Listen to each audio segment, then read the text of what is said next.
Assalamualaikum warahmatullahi wabarakatuh. Apa kabar anak cerdas Indonesia? Bertemu lagi di channel Pak Adi. Pada video kali ini, Pak Adi akan menjelaskan materi pelajaran kedua untuk kelas 6 sekolah dasar tentang ketika bumi berhenti berputar. Bumi berputar mengelilingi matahari. Ketika bumi berhenti berputar, maka akan terjadilah hari kiamat. Apa itu hari kiamat? Bagaimana kita beriman dengan hari kiamat? Serta apa-apa saja tanda hari kiamat akan dijelaskan di video ini.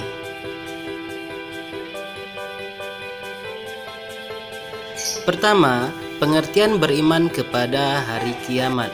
Beriman kepada hari kiamat adalah meyakini sepenuh hati bahwa hari kiamat itu benar-benar akan datang dan pasti akan terjadi.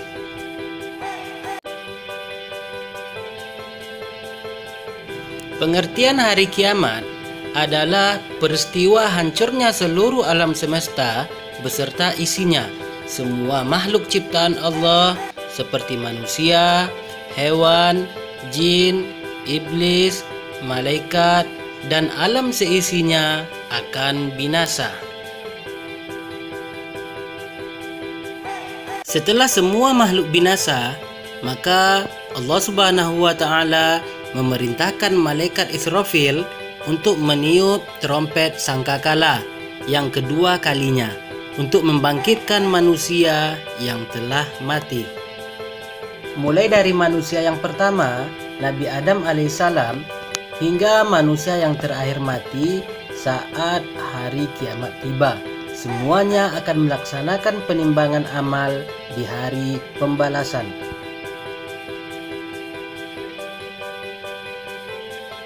Hari kiamat merupakan siksaan yang mengerikan dan menghinakan.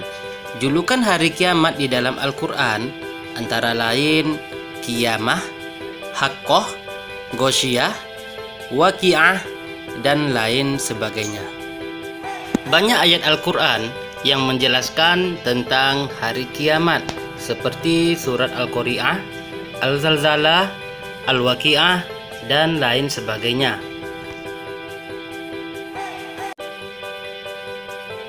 Pembahasan kedua tentang macam-macam hari kiamat. A. Kiamat Sugro. Sugro artinya kecil.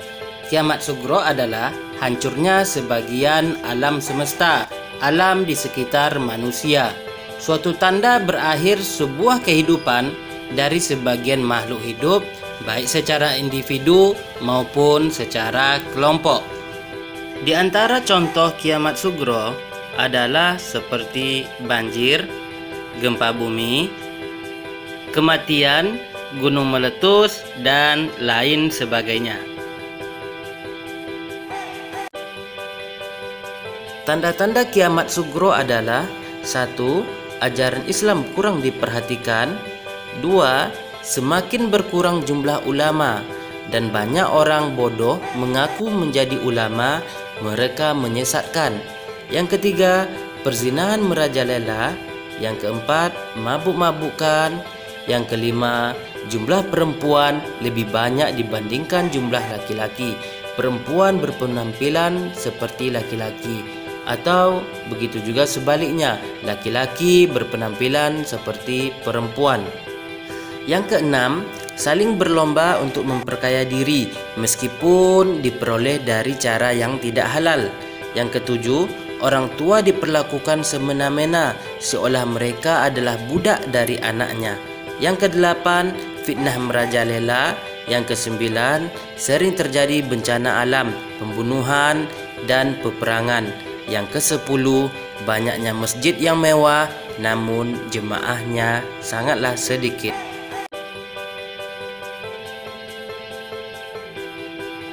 Kita masuk bagian B tentang kiamat kubro.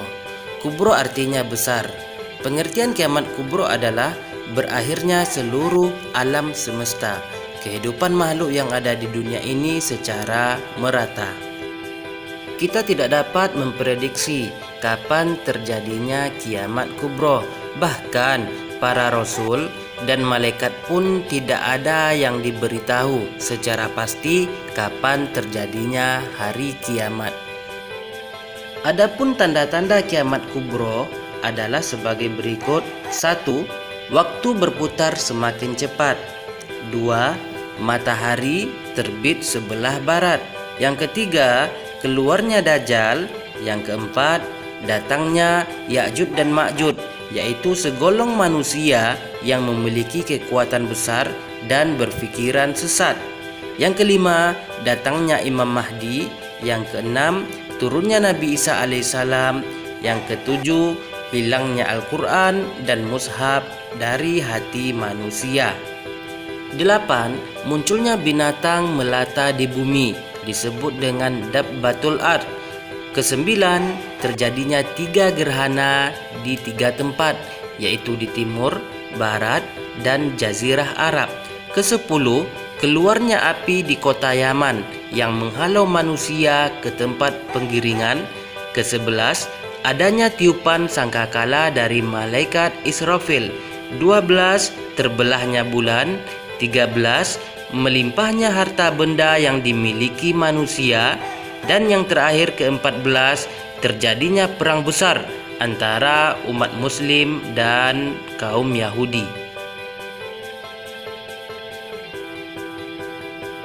Demikianlah video pelajaran kedua tentang materi ketika bumi berhenti berputar untuk kelas 6 sekolah dasar.